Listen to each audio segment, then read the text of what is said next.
আমরা এখন আছি হচ্ছে পাথরঘাটায়। আর এই প্লেসটা অনেক বেশি জোস, রাস্তার ধারে প্লেস, সারি সারি গাছ আছে।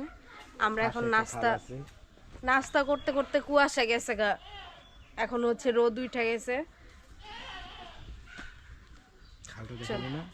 এই রোড সাইডে আবার খালও আছে, এই যে দুই সাইডে এরকম খাল টাইপের আছে আমার পিছনে যেটা দেখতেছেন। একটু পরে আপনাদেরকে এই গ্রামের আরো সুন্দর সুন্দর কিছু স্থান দেখাবো। হ্যাঁ চলো একটু সামনে যাই। আর এই জায়গায় এই যে গাছপালা আছে, দেখতেও সুন্দর লাগতেছে। আমার কাছে এই প্লেসটা অনেক বেশি ভালো লাগছে।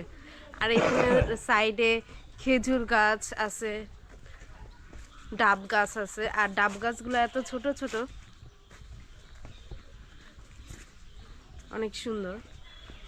সুপারি গাছগুলোও আছে।